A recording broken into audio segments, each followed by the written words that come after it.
Now to an Eyewitness News exclusive. She cannot explain it. She was drawn to a gravesite in a Central Valley cemetery, a simple stone that read only unknown. What happened in the years that followed sent her on a mission of a stranger reaching out to another stranger, because no one should ever be unknown, or worse, alone. Something just led me to this direction. And it's right over here? And he is right here. And you say he. Correct. Even though the cemetery will say we don't know if it is a male or a female buried here. Correct. But you feel that strongly that you know it's a male. Correct. So when I first met him, I stood here, I looked at him, I looked at the stone, and I had a feeling, and I just can't even explain it. Connie Monsivice-Waldrop discovered this plot in the older section of the cemetery while visiting family. It looked just like these ones, old, worn, and round. For years, it sat untouched.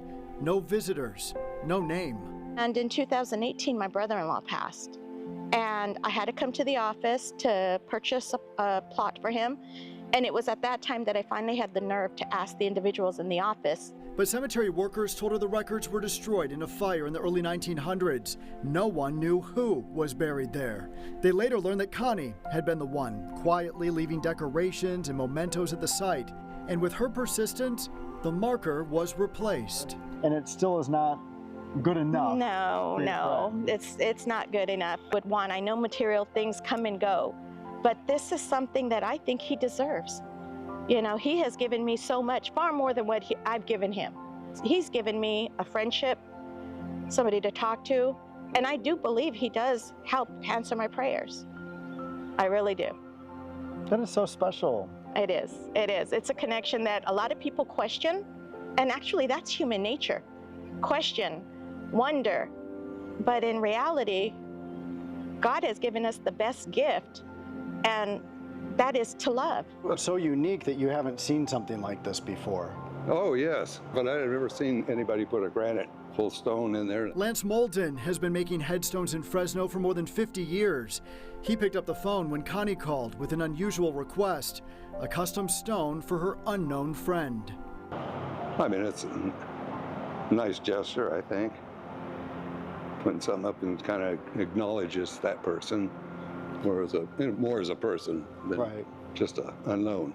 Connie also called Pastor Pat with United Methodist Church in Carruthers. Hi, I called you because I have a really strange request. Can you come out and say a prayer? And I couldn't wait for her to stop talking because I was ready to say, yes, I will do that. It was such a unique request, but such a request that came out of the heart of love for humanity.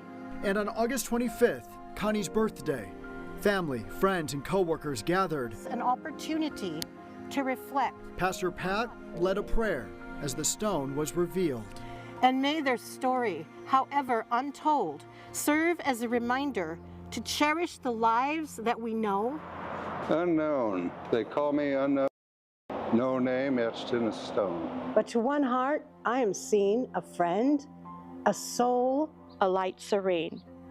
In her world, I'm not alone. To her, I'm real, I'm fully known. As the sun set, a life once forgotten was remembered. And Connie says her visits will continue. Conversations, prayers, and simple reminders that no one should be unknown.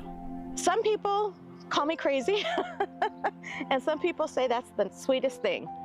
And I've learned through the years, I'm middle-aged, that you can't please everybody. But if I could please my own heart, my own conscience, my own, just to enjoy life and just to look at the positive things versus the negative things, then I'm good. We're here to love people and let them know they're loved, here and beyond. And not alone. And not alone. Or unknown. Or unknown. Connie tells me that she will continue decorating the grave for holidays and says for her, it is about reminding us all that love can reach across generations, even to those whose names we may never know.